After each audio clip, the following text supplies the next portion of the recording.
Hello everyone. आज की video में हम डिस्कस करने वाले हैं approaches to industrial relation. Industry में जो भी डिस्प्यूट्स होते हैं या जो भी प्रॉब्लम होते हैं उसे कैसे सॉल्व किया जाए, उसे कैसे सेटल किया जाए, इन सब चीजों के लिए बहुत सारे लोगों ने अपनी अपनी विचारधाराएं प्रकट की, अपने अपने व्यूज प्रेजेंट किए हैं। उन्हीं व्यूज को आज हम पढ़ने वाले हैं, जिसे कि हम अप्रोचेस टू इंडस्ट्रियल रिलेशन कहते हैं।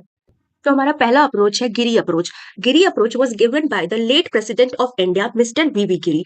वीवी गिरी जी जो थे वो स्ट्रॉन्ग सपोर्टर थे कलेक्टिव बार्गेनिंग के और म्यूचुअल नेगोशिएशन के for the settlement of industrial dispute. उनका कहना यह था कि किसी भी इंडस्ट्री में डिस्प्यूट को या किसी भी प्रॉब्लम को सेटल करने के लिए एक बायपार्टेट मशीनरी होनी चाहिए। उन्होंने इम्फेसिस दिया था इंडस्ट्रियल पीस पे। उनका कहना था कि इंडस्ट्री में पीस मेंटेन करके रहना चाहिए, और उनका कहना यह भी था कि अगर कोई भी डिस्प्यूट या कोई भी प्रॉब्लम हो रही है तो उसे हम वॉलेंट्री आर्बिट्रेशन और कलेक्टिव बार्गेनिंग से सॉल्व करें, कंपलसरी एडजुडिकेशन से नहीं। मतलब कि कोर्ट कचहरी के चक्करों में हम ना पड़े, उसे हम आपसी सहमति से जो भी प्रॉब्लम है, जो भी डिस्प्यूट है, वो हम सेटल कर लें।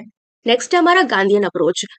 तो Gandhian approach was given by Mahatma Gandhi. Mahatma Gandhi ने फोकस किया था recognising each individual worker as human being. उनका कहना था कि हम वर्कर्स को as a human being treat करें, ना कि मशीन की तरह। उनके अकॉर्डिंग इंडस्ट्रियल पीस जो था एक एसेंशियल कंडीशन है, सिर्फ इंडस्ट्री की ग्रोथ और डेवलपमेंट के लिए नहीं, बल्कि वर्कर्स के वर्किंग कंडीशन को सुधारने के लिए, उनके वेजेस को सुधारने के लिए, एक्सेट्रा।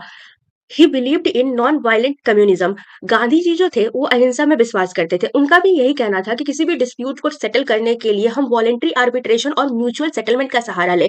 गांधी जी स्ट्राइक के अगेंस्ट नहीं थे, पर उनका कहना यह था कि स्ट्राइक जो होता है वो वर्कर्स का लास्ट वेपन यानी कि अंतिम हथियार होना चाहिए। उनके लिए means and ends are equally important. Gandhi ji laid down the certain condition for a successful strike. Gandhi ji ने कुछ शर्तें रखी थी फॉर सक्सेसफुल स्ट्राइक, जो कि हमारा पहला था कि किसी भी स्ट्राइक को करने के लिए जो उसके पीछे जो कारण है वो बिल्कुल ही सही कारण होना चाहिए, और कोई भी स्ट्राइक बिना ग्रीवांसेस के नहीं होना चाहिए।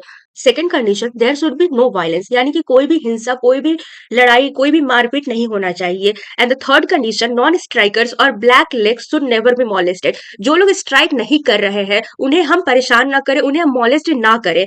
Blacklegs means workers who continues working while other workers are on strike. So overall Gandhian approach में यह कहा गया है कि अगर कोई भी डिस्प्यूट होता है इंडस्ट्री में तो उसे सॉल्व करने के लिए सबसे पहले हम वॉलेंट्री आर्बिट्रेशन और म्यूचुअल सेटलमेंट का सहारा लें।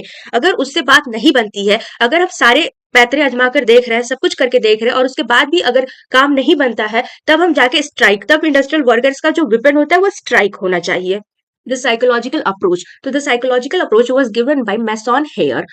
This approach, the psychologists are of the view that the problem of industrial relation are deeply rooted in the perception and the attitude of focal participants. इसके कहने का मतलब ये है कि सपोज कि मैं एक एम्प्लॉयर हूँ और एज अ एम्प्लॉयर मैं अपने एम्प्लॉय को या वर्कर को अच्छे तरीके से ट्रीट नहीं कर रही हूँ, सिर्फ उन्हें एक काम कराने का जरिया देख रही हूँ, उन्हें रिस्पेक्ट नहीं दे रही हूँ, तो इससे क्या होगा, मेरे एटीट्यूड से वर्कर्स को प्रॉब्लम होगा, और इस वजह से मेरे और मेरे एम्प्लॉय के बीच में कॉन्फ्लिक्ट अराइज होगा। तो मैसन हेयर का कहना यही था कि जो भी इंडस्ट्रियल रिलेशन प्रॉब्लम है वो अराइज होते हैं due to the perception of management, union and the worker. So as a human being हम सबके परसेप्शन और एटीट्यूड अलग अलग होते हैं। तो अगर मेरा परसेप्शन ये है कि मैं वर्कर को एज अ सिर्फ उन्हें काम कराने का जरिया या फिर एज अ मशीन देख रही हूँ, और दूसरी तरफ एक एम्प्लॉय क्या चाहेगा, एक वर्कर यही चाहेगा कि वो जहां पे भी काम कर रहा है उसे हर तरह की फैसिलिटीज मिले, उन्हें एक रिस्पेक्ट मिले, उन्हें इक्वल ट्रीट किया जाए। लेकिन अगर मैं ऐसा नहीं कर रही हूँ तो क्या होगा, मेरे और उनके परसेप्शन में एक डिफरेंस हो रहा है, और उसी परसेप्शन में डिफरेंस की वजह से कॉन्फ्लिक्ट अराइज होगा, डिस्प्यूट अराइज होगा। सो ओवरऑल जो हमारा साइकोलॉजिकल अप्रोच है वो यही कहता है कि जो भी इंडस्ट्रियल प्रॉब्लम्स है या जो भी इंडस्ट्रियल रिलेशन में प्रॉब्लम हो रहे हैं वो किस वजह से होते हैं, तो वो कहीं ना कहीं हमारे परसेप्शन और एटीट्यूड की वजह से होते हैं। जो भी पार्टिसिपेंट्स है इंडस्ट्रियल रिलेशन के, employer, employ, government, other stakeholders, उनके परसेप्शन और उनके एटीट्यूड डिफर करने की वजह से ही इंडस्ट्रियल रिलेशन में प्रॉब्लम होते हैं, कॉन्फ्लिक्ट होता है। Industrial sociology approach, it was developed by the industrial sociologist G Margerison. तो जो कोर इंडस्ट्रियल रिलेशन है is the nature and development of conflict itself. इसके कहने का मतलब है कि एक इंडस्ट्री में जो एम्प्लॉय है और एम्प्लॉयर है उनका परसेप्शन डिफरेंट होगा, उनका एटीट्यूड डिफरेंट होगा। तो ये जो रीजन है परसेप्शन डिफरेंस और एटीट्यूड, वही कहीं ना कहीं इंडस्ट्रियल डिस्प्यूट या कॉन्फ्लिक्ट का मेन रीजन होता है। There are two levels of industrial relation as per industrial sociology approach. तो हमारा पहला है intra plant level. Intra level it means inside with in the organisation, and the second one is the outside, यानी कि organisation के बाहर। अब intra plant level, यानी कि अपने ही ऑर्गेनाइजेशन में कैसे कॉन्फ्लिक्ट क्रिएट हो सकता है इंडस्ट्रियल रिलेशन की वजह से। तो इंट्रा प्लांट लेवल में हमारे 3 टाइप्स ऑफ कॉन्फ्लिक्ट होते हैं, जो कि distributive, structural and human relation. और मेथड्स क्या-क्या है उनको रिसॉल्व करने के, तो पहला है हमारा कलेक्टिव बार्गेनिंग, दूसरा human relation, next one is management analysis and structural analysis.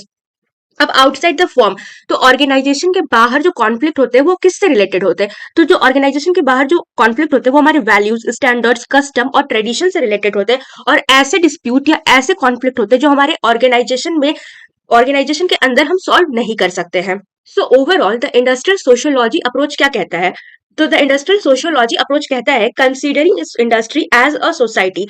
Industrial relation खुद ही रीजन है, मतलब जहां एक एम्प्लॉयर और एम्प्लॉय होगा, उनका परसेप्शन डिफरेंट होगा, उनके पॉइंट ऑफ व्यू हमेशा मैच नहीं करेंगे, वो हमेशा एक बात पे अग्री नहीं करेंगे, वहां उनके बीच में डिस्प्यूट होगा, कॉन्फ्लिक्ट होगा। सो इंडस्ट्रियल रिलेशन खुद ही रीजन होता है कॉन्फ्लिक्ट का।